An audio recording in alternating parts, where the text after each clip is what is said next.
आदरणीय अध्यक्ष जी, नए संसद भवन का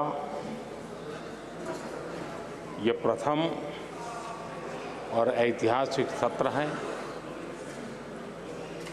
मैं सभी माननीय सांसदों को और सभी देशवासियों को बहुत बहुत शुभकामनाएं देता हूं। आदरणीय अध्यक्ष जी, आज प्रथम दिवस के प्रथम सत्र में नए सदन में आपने मुझे बात रखने के लिए अवसर दिया है, इसलिए मैं आपका बहुत बहुत आभार व्यक्त करता हूं। इस नए संसद भवन में मैं आप सभी माननीय सांसदों का भी हृदय से स्वागत करता हूं। ये अवसर कई मायनों में अभूतपूर्व है। आजादी के अमृत काल का ये उषा काल है और भारत अनेक सिद्धियों के साथ नए संकल्प लेकर के नए भवन में अपना भविष्य तय करने के लिए आगे बढ़ रहा है। विज्ञान जगत में चंद्रयान 3 की गगनचुंबी सफलता हर देशवासी को गर्व से भर देती है। भारत की अध्यक्षता में G20 का असाधारण आयोजन विश्व में इच्छित प्रभाव, इस अर्थ में ये अद्वितीय उपलब्धियां हासिल करने वाला एक अवसर भारत के लिए बना। इसी आलोक में आज आधुनिक भारत और हमारे प्राचीन लोकतंत्र का प्रतीक नए संसद भवन का शुभारंभ हुआ है। सुखद संयोग है कि ये गणेश चतुर्थी का शुभ दिन है।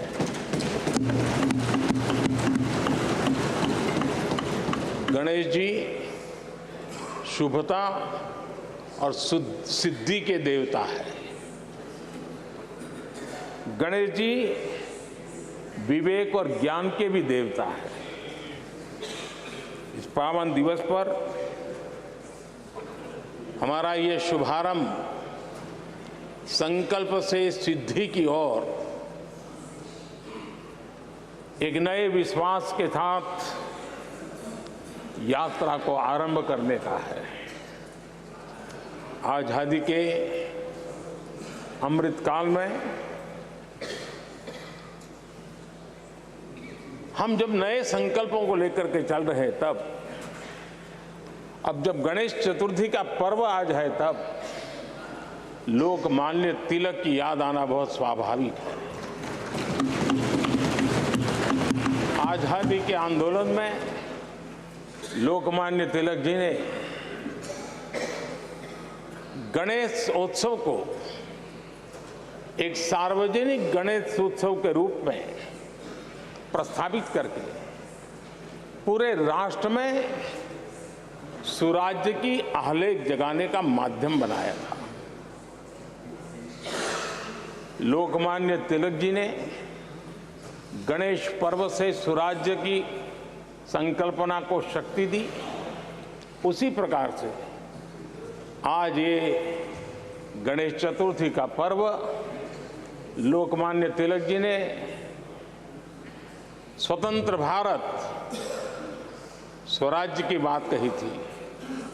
आज हम समृद्ध भारत गणेश चतुर्थी के पावन दिवस पर उसकी प्रेरणा के साथ आगे बढ़ रहे हैं। सभी देशवासियों को इस अवसर पर फिर एक बार मैं बहुत बहुत बधाई देता हूं। आदरणीय अध्यक्ष जी, आज संवत्सरी का भी पर्व है। ये अपने आप में एक अद्भुत परंपरा है। इस दिन को एक प्रकार से क्षमा वाणी का भी पर्व कहते हैं। आज मिच्छामि दुक्कड़म कहने का दिन है। ये पर्व मन से, कर्म से, वचन से अगर जाने अनजाने किसी को भी दुख पहुंचाया है तो उसकी क्षमा याचना का अवसर है। मेरी तरफ से भी पूरी विनम्रता के साथ, पूरे हृदय से आप सभी को, सभी सांसद सदस्यों को और सभी देशवासियों को मिच्छामि दुक्कड़म। आज जब हम एक नई शुरुआत कर रहे हैं तब हमें अतीत की हर कड़वाहट को भुलाकर आगे बढ़ना है। इस स्पिरिट के साथ जब हम यहां से हमारे आचरण से, हमारी वाणी से, हमारे संकल्पों से जो भी करेंगे देश के लिए, राष्ट्र के एक एक नागरिक के लिए वो प्रेरणा का कारण बनना चाहिए और हम सबको इस दायित्व को निभाने के लिए भरसक प्रयास भी करना चाहिए। आदरणीय अध्यक्ष जी, ये भवन नया है, यहां सब कुछ नया है, सारी व्यवस्थाएं नई हैं। यहां तक आपके सब साथियों को भी आपने एक नए रंग रूप के साथ प्रस्तुत किया है।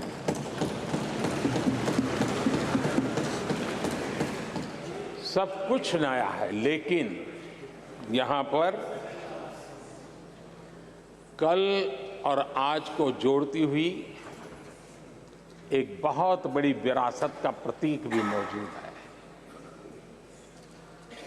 वो नया नहीं है, वो पुराना है और वो आजादी की पहली किरण का स्वयं साक्षी रहा है जो आज अभी हमारे बीच उपस्थित है। वो हमारे समृद्ध इतिहास को जोड़ता है और जब आज हम नए सदन में प्रवेश कर रहे हैं, संसदीय लोकतंत्र का जब ये नया गृह प्रवेश हो रहा है तो यहां पर आजादी की पहली किरण का साक्षी जो आने वाली पीढ़ियों को भी प्रेरणा देने वाला है, वैसा पवित्र सेंगोल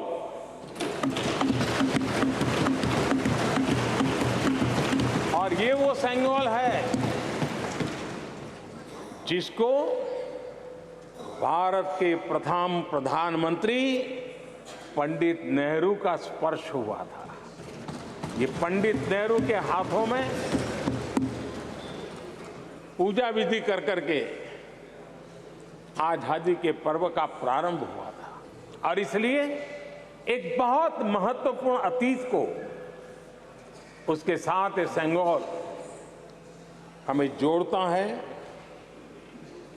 तमिलनाडु की महान परंपरा का वो प्रतीक तो है ही, देश को जोड़ने का भी, देश की एकता का भी वो प्रतीक है। और हम सभी माननीय सांसदों को हमेशा जो पवित्र सेंगोल पंडित नेहरू के हाथ में शोभा देता था, वो आज हम सब की प्रेरणा का कारण बन रहा है। इससे बड़ा गर्व क्या हो सकता है। आदरणीय अध्यक्ष जी, नए संसद भवन की भव्यता आधुनिक भारत के महिमा को भी मंडित करती है। हमारे श्रमिक, हमारे इंजीनियर्स, हमारे कामगारों, उनका पसीना इसमें लगा है और कोरोना काल में भी उन्होंने जिस लगन से इस काम को किया है, क्योंकि मुझे कार्य जब चल रहा था तब उन श्रमिकों के बीच आने का बार बार मौका मिलता था और खास करके मैं उनके स्वास्थ्य को लेकर के उनसे मिलने आता था। लेकिन ऐसे समय भी उन्होंने इस बहुत बड़े सपने को पूरा किया। आज मैं चाहूँगा कि हम सब हमारे उन श्रमिकों का, हमारे उन कामगारों का, हमारे इंजीनियर्स का हृदय से धन्यवाद करें, हृदय से, क्योंकि उनके द्वारा निर्मित भावी पीढ़ियों को प्रेरणा देने वाला है। और 30,000 से ज़्यादा श्रमिक बंधुओं ने परिश्रम किया है, पसीना बहाया है इस भव्य व्यवस्था को खड़ी करने के लिए और कई पीढ़ियों के लिए ये बहुत बड़ा योगदान है।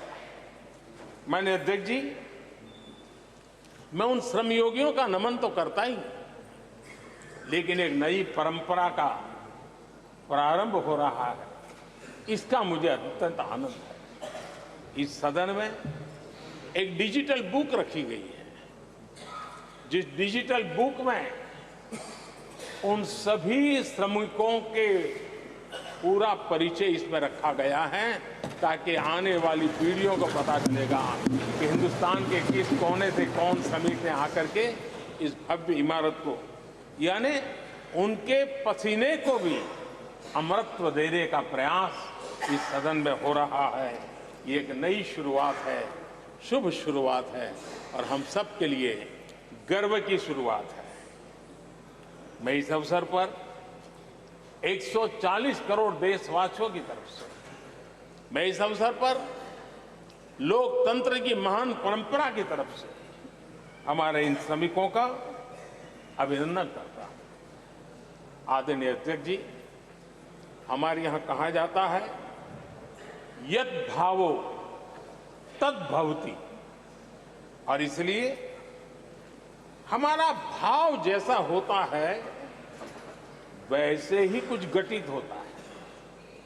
यद् भावो तद् भवति, और इसलिए हम जैसी भावना करते हैं और हम जैसी भावना करके प्रवेश किया है, मुझे विश्वास है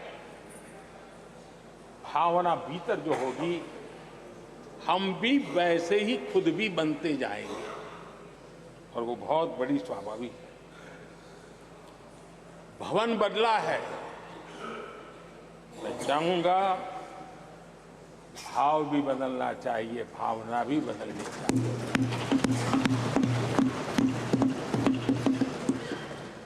संसद राष्ट्र सेवा का सर्वोच्च स्थान है।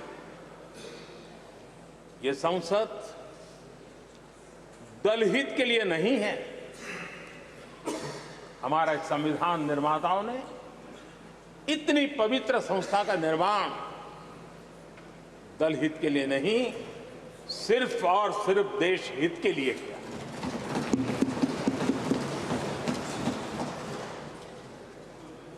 नए भवन में हम सभी अपने वाणी से, विचार से, आचार से संविधान के जो स्पिरिट है उन मानदंडों को लेकर के, नए संकल्पों के अनुसार नई भाव को लेकर के, नई भावना को लेकर के, मैं आशा करता हूं अध्यक्ष जी, आप कल भी कह रहे थे, आज भी कह रहे थे, कभी स्पष्ट कह रहे थे, कभी थोड़ा लपेट कर भी कह रहे थे, हम सांसदों के व्यवहार के संबंध में मैं मेरी तरफ से आपको आश्वासन देता हूं कि हमारा पूरा प्रयास रहेगा और मैं चाहूंगा कि सदन के नेता के नाते हम सभी सांसद आपकी आशा अपेक्षा में खरे उतरें, हम अनुशासन का पालन करें देश हमें देखता है, आप जैसा दिशा निर्देश करें। लेकिन माननीय अध्यक्ष जी, अभी चुनाव तो दूर है और जितना समय हमारे पास बचा है इस पार्लियामेंट के, मैं पक्का मानता हूं कि यहां जो व्यवहार होगा ये निर्धारित करेगा कि कौन यहां बैठने के लिए व्यवहार करता है और कौन वहां बैठने के लिए व्यवहार करता है। जो वहां ही बैठे रहना चाहता है उसका व्यवहार क्या होगा, और जो यहां आकर के भविष्य में बैठना चाहता है उसका व्यवहार क्या होगा, इसका फर्क बिल्कुल आने वाले महीनों में देश देखेगा और उनके बर्ताव से पता चलेगा, ये मुझे पूरा विश्वास है। आदरणीय अध्यक्ष जी, हमारे यहाँ वेदों में कहा गया है, सम्यच्च सब्रता भूत्वा वाचम वदत भद्रया, अर्थात हम सब एक मत होकर, एक समान संकल्प लेकर कल्याणकारी सार्थक संवाद करें। यहां हमारे विचार अलग हो सकते हैं, विमर्श अलग हो सकते हैं, लेकिन हमारे संकल्प एकजुट ही होते हैं, एकजुट ही रहते हैं, और इसलिए हमें उसकी एकजुटता के लिए भी भरपूर प्रयास करता रहना चाहिए। आदरणीय अध्यक्ष जी, हमारी संसद ने राष्ट्रहित के तमाम बड़े अवसरों पर ही इसी भावना से काम किया है। न कोई इधर का है न उधर का है, सब कोई राष्ट्र के लिए करते रहे। मुझे आशा है इस नई शुरुआत के साथ इस संवादीय के वातावरण में और इस संसद के पूरे डिबेट में हम उस भावना को जितनी ज्यादा मजबूत करेंगे, हमारी आने वाली पीढ़ियों को अवश्य हम प्रेरणा देंगे।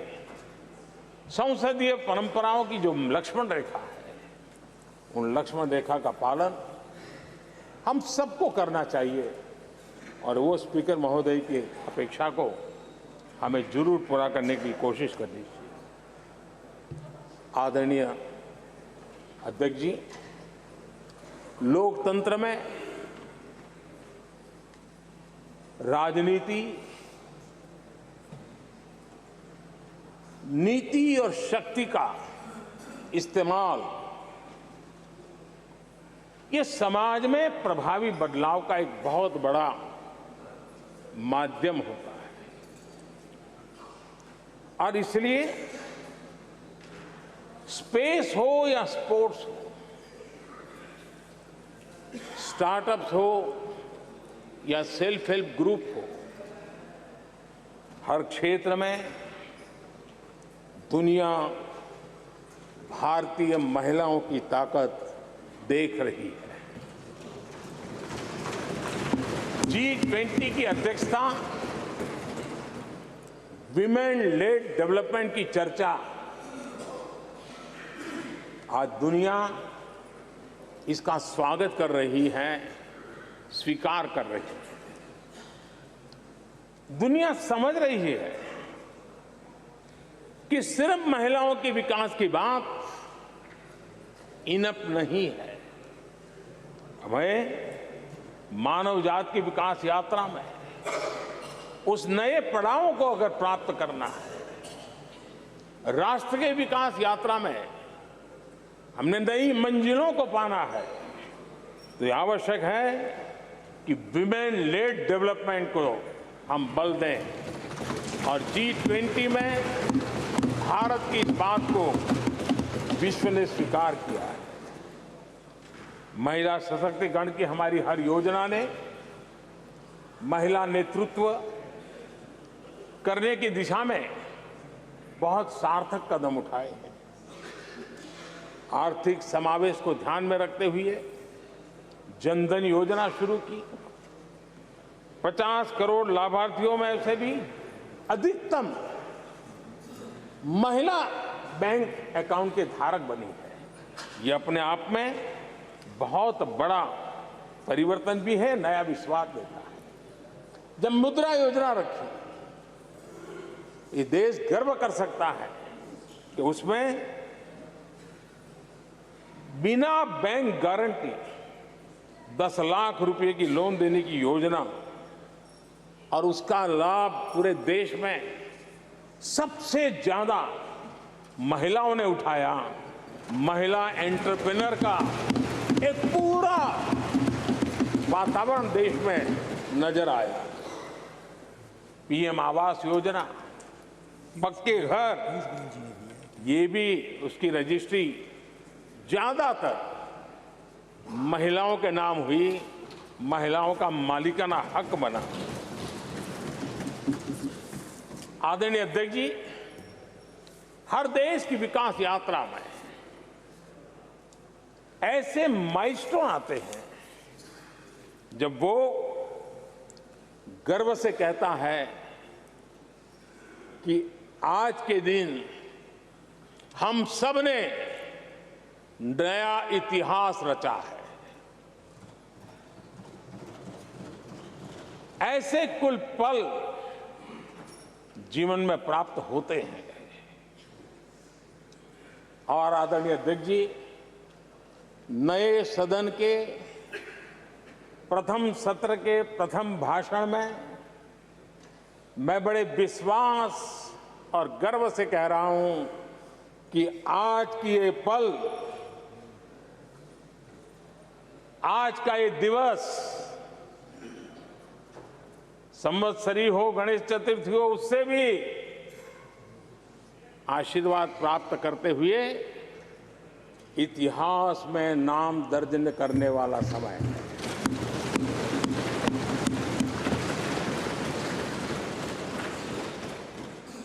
हम सबके लिए पल गर्व की पल है। अनेक वर्षों से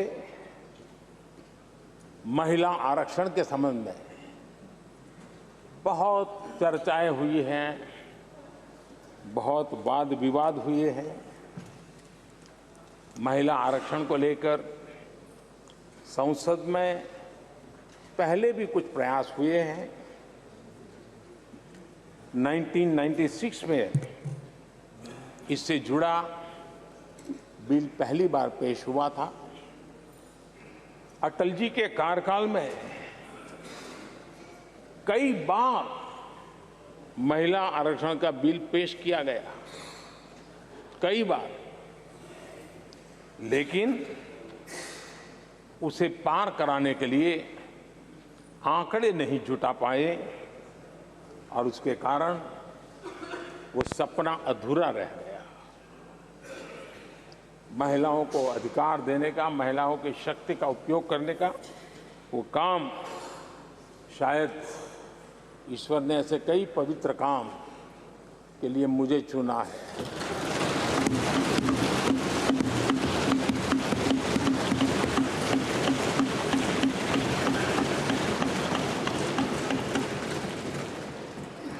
एक बार फिर हमारी सरकार ने इस दिशा में कदम बढ़ाया है। कल ही कैबिनेट में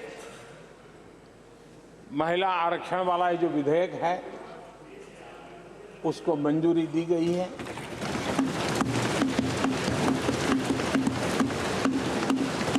आज 19 सितंबर की ये तारीख इसीलिए इतिहास में अमरत्व को प्राप्त करने जा रहे हैं। आज जब महिलाएं हर सेक्टर में तेजी से आगे बढ़ रही हैं, नेतृत्व कर रही है, तो बहुत आवश्यक है कि नीति निर्धारण में, पॉलिसी मेकिंग में हमारी माताएं, बहनें, हमारी नारी शक्ति अधिकतम योगदान दें, ज्यादा से ज्यादा योगदान दें। योगदान ही नहीं, वे महत्वपूर्ण भूमिका निभाएं। आज इस ऐतिहासिक मौके पर नए संसद भवन में सदन की पहली कार्यवाही के रूप में उस कार्यवाही के अवसर पर देश के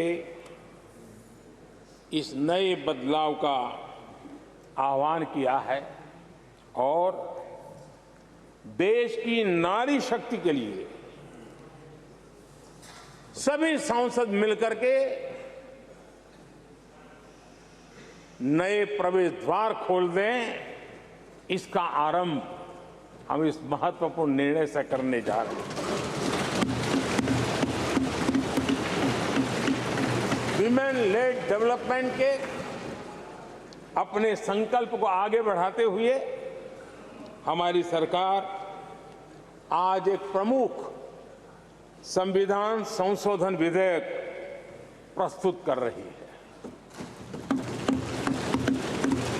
इस विधेयक का लक्ष्य लोकसभा और विधानसभाओं में महिलाओं की भागीदारी का विस्तार करने का है। नारी शक्ति वंदन अधिनियम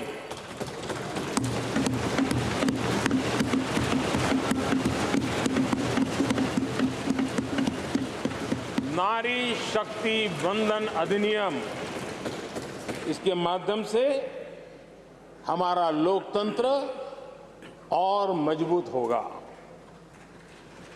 मैं देश की माताओं, बहनों, बेटियों को नारी शक्ति वंदन अधिनियम के लिए बहुत बहुत बधाई दूंगा।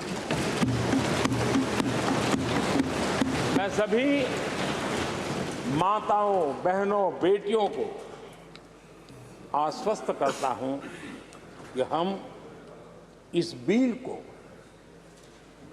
कानून बनाने के लिए संकल्पबद्ध है।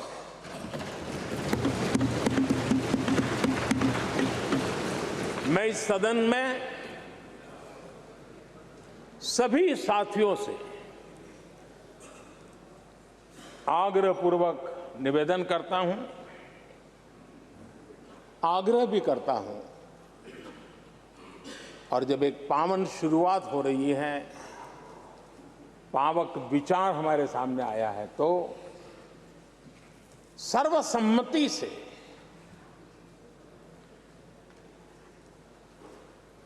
जब ये बिल कानून बनेगा तो उसकी ताकत अनेक गुना बढ़ जाएगी।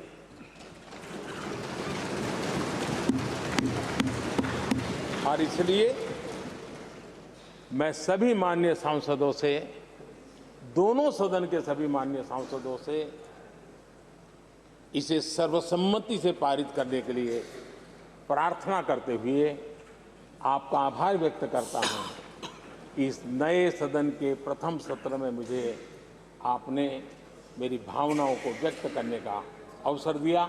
बहुत बहुत धन्यवाद।